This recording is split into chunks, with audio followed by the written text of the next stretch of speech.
दक्षिण भारत संस्कृति, परंपरा, धार्मिक स्थलों का एक खजाना है।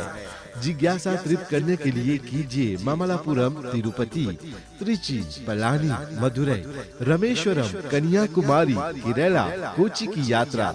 कोची to Mumbai by Cordelia cruise. 3 रातें 4 दिन फुल बोर्ड और उसके बाद मुंबई में आप अच्छे वक्त बिता पाएंगे। दक्षिण भारत के लिए अगली यात्रा की टोली निकल रही है 8 नवंबर को और वापसी होगी 2 दिसंबर को। रिजर्वेशन और ज्यादा जानकारी के लिए कॉल कीजिए 59498703 59498703 पर। ऐसे मौके बार बार नहीं आते। मौके का फायदा उठाइए और कीजिए यात्रा तीर्थ यात्रा एसोसिएशन के साथ।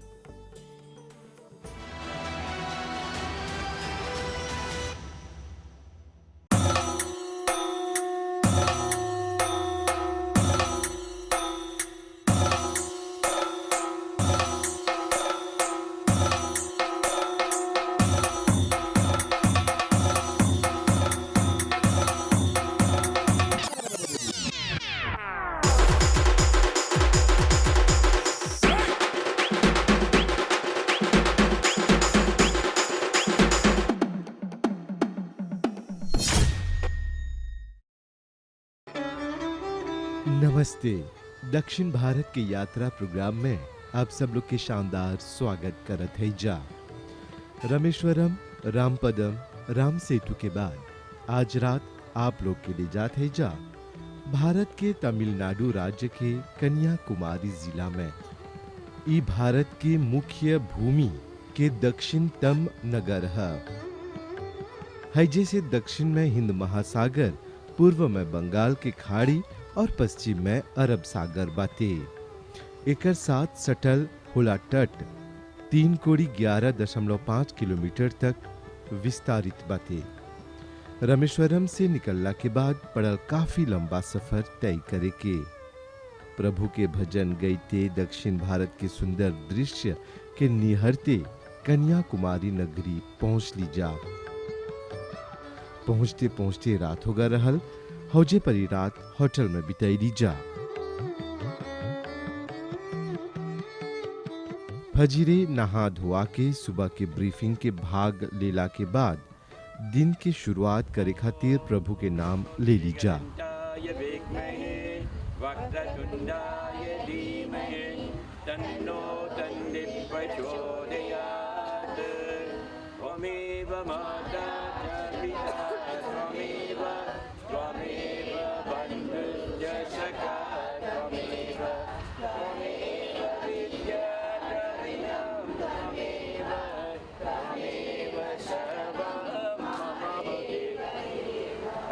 पार्वती पतये हर हर महादेव वित्तिवेल मुरुगनिक।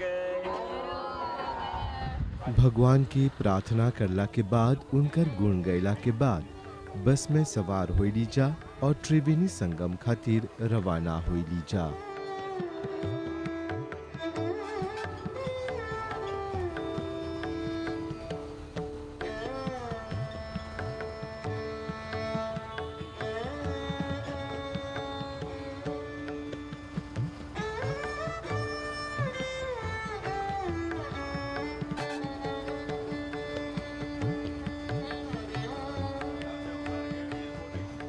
रास्ता में अनेक प्रकार के दृश्य लौकर एकदम सुंदर मनोरम। दक्षिण भारत अपने आप में एगो सुंदर देश है।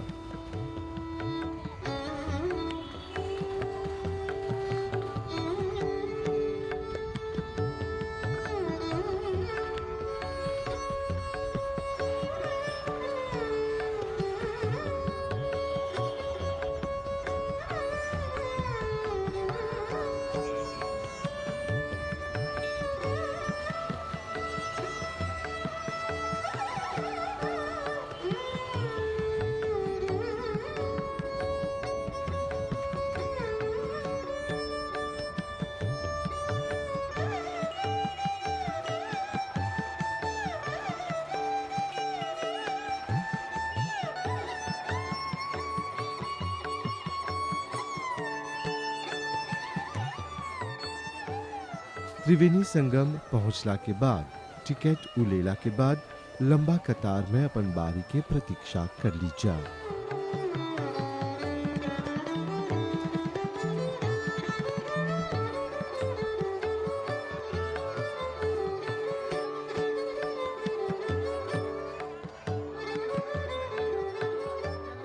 त्रिवेणी संगम के मंदिर में जाए खातिर पड़ेला हौजा पानी जहाज से जाई के। हैजा के समुंदर काफी गहरा बाटे।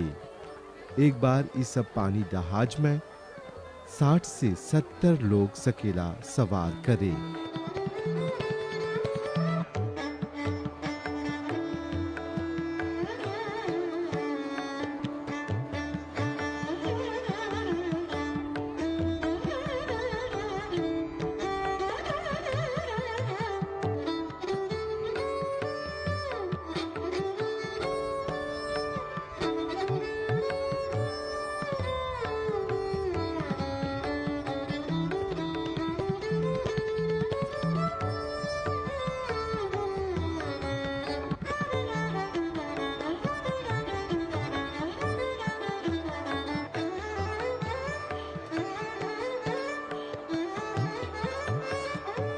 इस समय हमने त्रिवेणी संगम में है जा, यानी कि जो कन्याकुमारी के जो मंदिर बा हौजा पर जाए के तैयार है जा। पूरी टीम तैयार बाती और हैजा पर जो बा माहौल एकदम शांतिपूर्वक बाती और हैजा पर ऐते ही महसूस करते जा कि कौन प्रकार से जो पॉजिटिव वाइब्स बा महसूस करे के शुरू कर दिले है जा। और त्रिवेणी संगम में पहला बोट के जरिए कन्याकुमारी जाए के और हौजा पर कौन चीज हमने के इंतजार करता, हमने के कैमरामैन श्याम बिहारी के नजर से आप लोग के दिखाब जा। और भाई बहन लोग यकीन माना हैजा पर जो न त्रिवेणी संगम भारत की जो अंतिम अंश अंतिम कड़ी जैसे बोला जा लाफा हौजा पर ही है जाता। चला एक दौरा हमनी के साथ करा।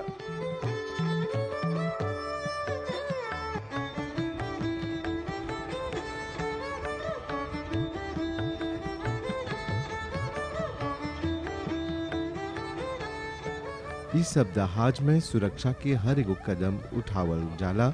हैजा परी इस सब जहाज में चढ़े से पहले आप लोग के सेफ्टी जैकेट दियल जाला और अनिवार्य रूप से एके चाहेला पहने के।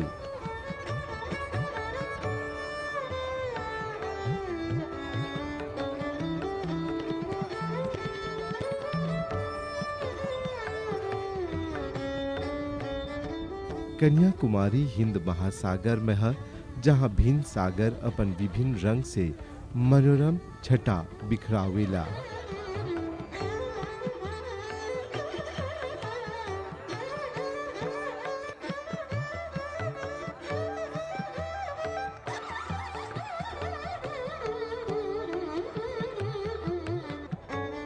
भारत के सबसे दक्षिण छोर पर बसल कन्याकुमारी बरसों के कला, संस्कृति और सभ्यता के प्रतीक है। भारत के पर्यटक स्थल के रूप में भी ये स्थान की अपन ही महत्व बाते। हाई स्थान के देखे खातिर विश्व के कोना कोना से पर्यटक लोग हैजा परी आवेलन जा। दूर दूर फैले हुआ समुद्र की विशाल लहर के हैजा के सूर्योदय और सूर्यास्त की नजारा बेहद आकर्षक लगेला और इन नजारा देखे खातिर लोग दूर दूर विदेश से आवेलन जा।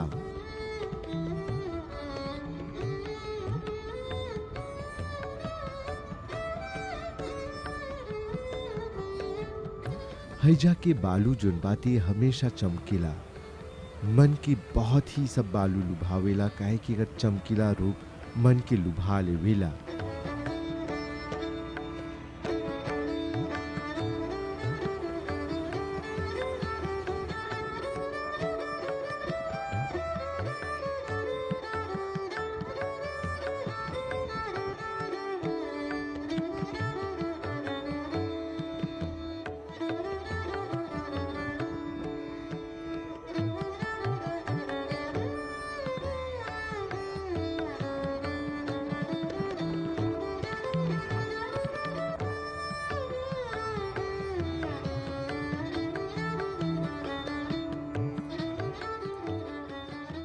कन्याकुमारी के इतिहास बहुत ही समृद्ध बाटे।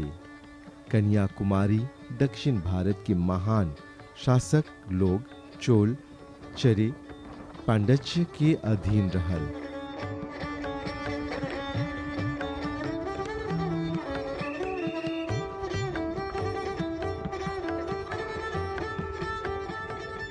हैजा के जितना भी स्मारक बा, इस सब शासक लोग के छाप स्पष्ट रूप से नजर आवेला, लौकेला हैजा परी।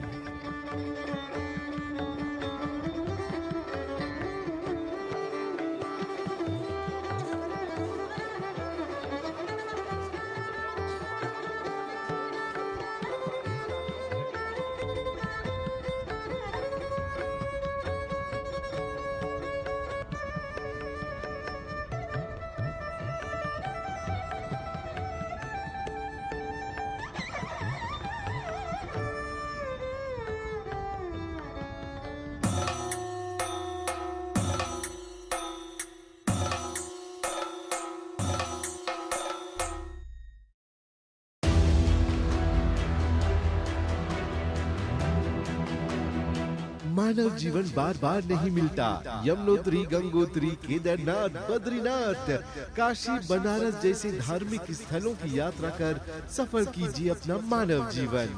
यमुनोत्री का दर्शन कर यम त्रास मिटाइए, गंगोत्री, केदारनाथ, बद्रीनाथ का दर्शन कर मोक्ष प्राप्त कीजिए। उत्तर भारत के लिए अगली यात्रा निर्धारित की गई है 27 सितंबर 2023 से लेकर 22 अक्टूबर तक। ज्यादा जानकारी और रिजर्वेशन खातिर कॉल कर 57019809, 57019809 या तो 59498703, 59498703 पर। पावन चार धाम की यात्रा का अपना सपना साकार कीजिए तीर्थ यात्रा एसोसिएशन के साथ।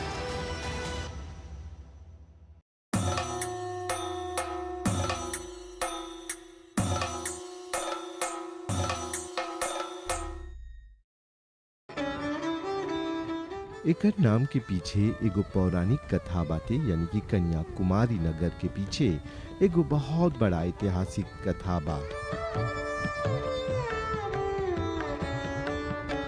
ऐसन बखान बाटे कि भगवान शिव बनासुरु नाम के असुर के वरदान दिले रहलन कि कुंवारी कन्या के अलावा कोई नहीं सकियो कर वध करे।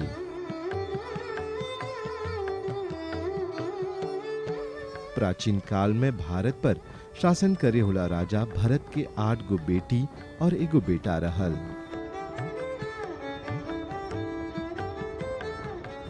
राजा भरत अपन साम्राज्य के 9 गो बराबर हिस्सा करला के बाद अपन लइका लोग के बीच में बांट देले रहल।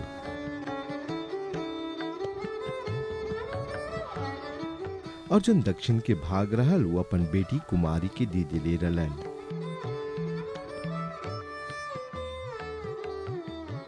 कुमारी के शक्ति देवी के रूप भी मानल जाला।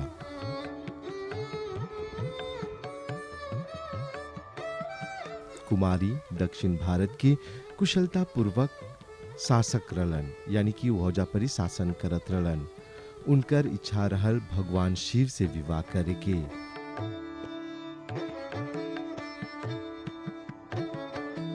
और वो लगातार शिव भगवान की पूजा आराधना करते गल ये प्रतीक्षा में कि एक दिन उनकरा शिवपति के रूप में मिली।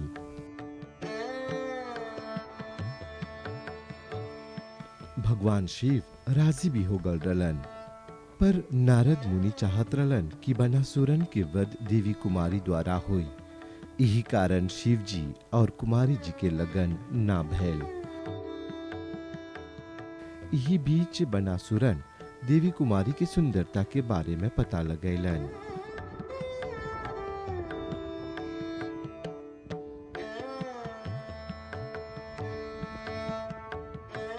जब उनकरा पता चलल और उनकर मन में मोहित हो गईलन, तो उनकर सामने विवाह के प्रस्ताव लेके गईलन।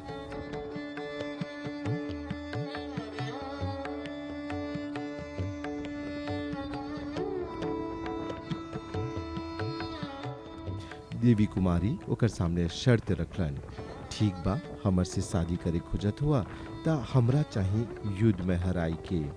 यदि बनासुरन ओके युद्ध में हरा देवत ता ओकर से शादी कर लेवत।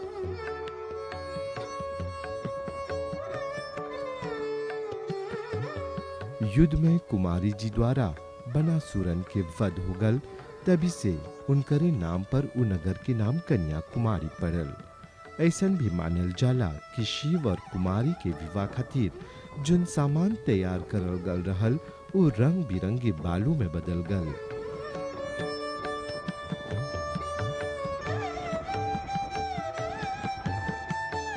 जहाज से उतरला के बाद यात्री लोग गांधी स्मारक के दौरा करे गईलन जा। ई स्मारक राष्ट्रपति महात्मा गांधी के समर्पित है। एकर स्थापना 1916 में हो रहल।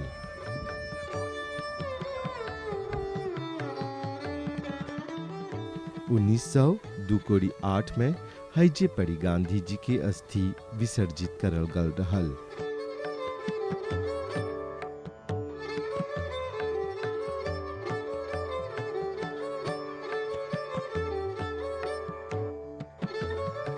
स्मारक के ई प्रकार डिजाइन करल गल बाती कि उनकर जन्म दिवस पर सूर्य के जोन प्रथम किरण बा उ स्थान पर पड़ेला जहां पर ही उनकर राख रखल गल बाती।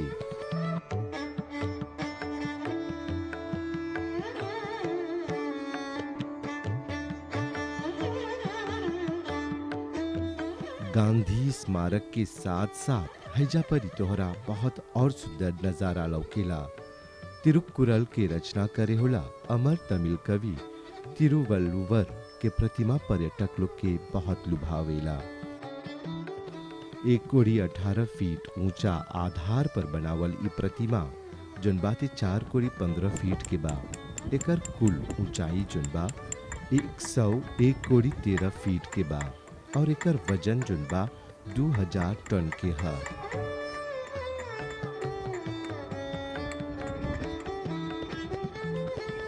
ई प्रतिमा के बनाई में 1204 कोड़ी 3 गो पत्थर के टुकड़ा के प्रयोग परल करे के और ई सब पत्थर जोन बा दहाज के माध्यम से हैजा परी आनल गल रहल। टुकड़ा के मतलब बड़ा बड़ा अंश जिसे आज हमनी माप डालीला जा। समुंदर में बनावल ई स्थान पर बड़ा संख्या में पर्यटक लोग आवेलन जा। ई पवित्र स्थान के विवेकानंद रॉक मेमोरियल कमिटी जोन बा 1903 कोड़ी 10 में स्वामी विवेकानंद के प्रति सम्मान प्रकट करे खातिर बनावल गल रहल। यही स्थान पर स्वामी जी गहन ध्यान लगैले रहलन और आज कितने मना हैजा परी आके बैठ के तपस्या करेलन जा, ध्यान लगावेलन जा और हैजा परी लोग के असीम जन पॉजिटिव वाइब्स बा मिलेला।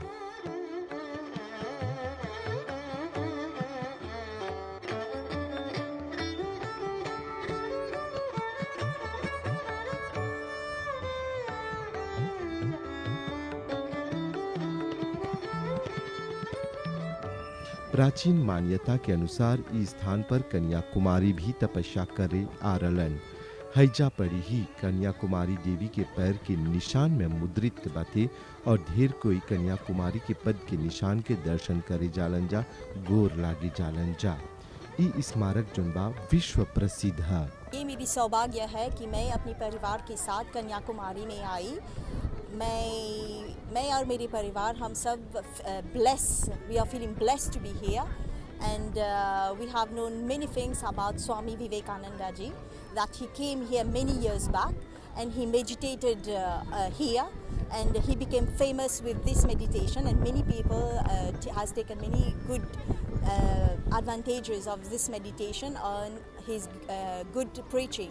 I love this place so much. I just see everything, buildings and everything. I have a very great trip in India. It's very nice here to be here.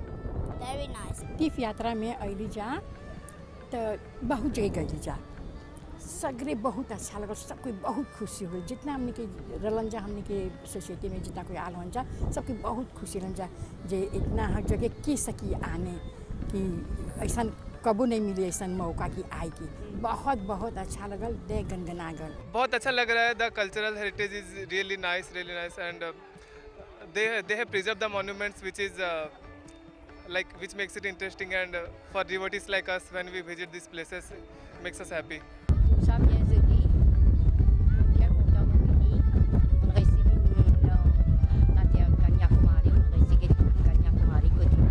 Ici, nous dans la Finlande, dans Pointe et trois l'océan viennent ici. Kanyakumari आके बहुत खुशी, बहुत अच्छा लगा था। यहाँ के पहाड़ पर चढ़े के उतरे के बड़ा अच्छा से घूमत है सब, खुशी खुशी से है सब, खाद पियत भी है सब अच्छा से। यहाँ दक्षिण प्रांत के अथी में है सब उत्तर दक्षिण प्रांत में ये तो बुझाता हमनी के मॉरिशसवे के जैसे बातें सुंदर बा, बहुत अच्छा बात है। ये भाग्य है कि ये ऐसा अथी में हमनी आल हैं जगह में, ये जगह अनुपम बात है। Je suis bien content de venir là, je me sens à l'aise. Même mon voyage, mon venir là, je suis bien content. Ça, je suis madame là, je suis dit que c'est grâce à lui que je viens là aujourd'hui. Je suis bien content de venir la prière. Bon Dieu bénisse tout. हम नहीं पहुँच सके कि हम आवब कबू हियाँ में हमने अहिनी सत्ता स्वामी विवेकानंद जी के दर्शन होल, पूजा सब ठीक से होल और हमने सबको हियाँ भाई बहन सब एगो ग्रुप में आल हैं सब बात ठीक से पस। C'est la première fois que je viens à une place historique de Swami Vivekananda et je suis bien impressionnée. C'est bien joli et l'expérience ici est bien fantastique, c'est bien amusant et je suis bien content de venir ici. C'est la chance pour moi de venir ici et j'espère me retourner. हम आल हैं यहाँ पर ही, मैं हमरा बहुत भाग्य से आल हैं सब। हम बहुत अच्छा लगता है यहाँ भारत के पूरा दक्षिण की ओर से हम कन्याकुमारी में है और विवेकानंदा महाराज के उनका दर्शन हो गया और हम जाएगा थोड़ा सा शॉपिंग करेंगे।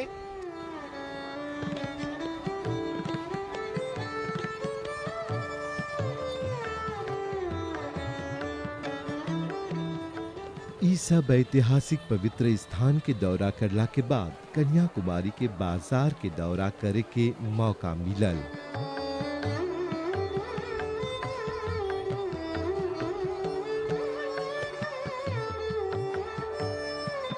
ई बाजार अपन शंख और कुकी से बनावल सामान खातिर सर्व प्रसिद्ध बाटे। छोटा बड़ा हर प्रकार के सागर के कौड़ी सीपी तोहराजा परी मिली।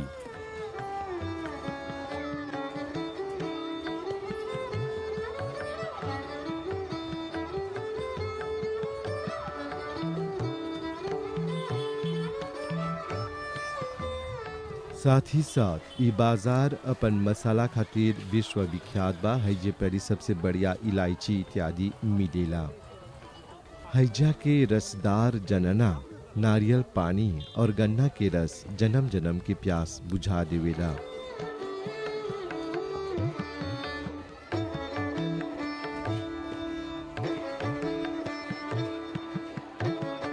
ये सब फल और पेय हैजा खूब बेचाला काहे कि ई गरम के इलाका है।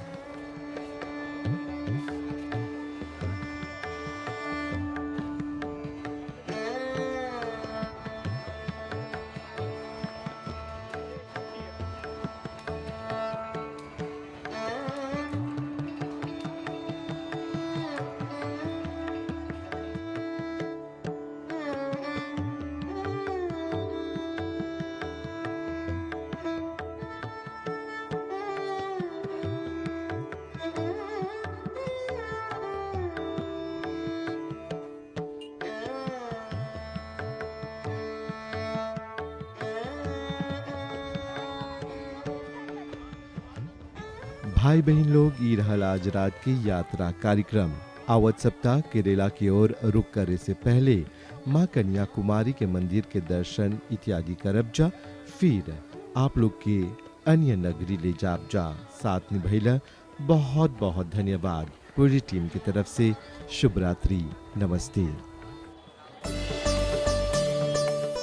दक्षिण भारत संस्कृति, परंपरा, धार्मिक स्थलों का एक खजाना है। जिज्ञासा तृप्त करने के लिए कीजिए मामल्लापुरम, तिरुपति, त्रिची, पलानी, मदुरई, रामेश्वरम, कन्याकुमारी, केरला, कोची की यात्रा। Kochi to Mumbai by Cordelia cruise, 3 रातें 4 दिन फुल बोर्ड, और उसके बाद मुंबई में आप अच्छे वक्त बिता पाएंगे।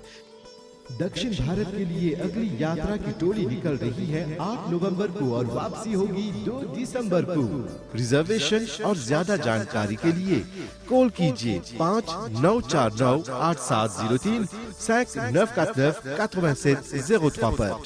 ऐसे मौके बार बार नहीं आते, मौके का फायदा उठाइए और कीजिए यात्रा तीर्थ यात्रा एसोसिएशन के साथ।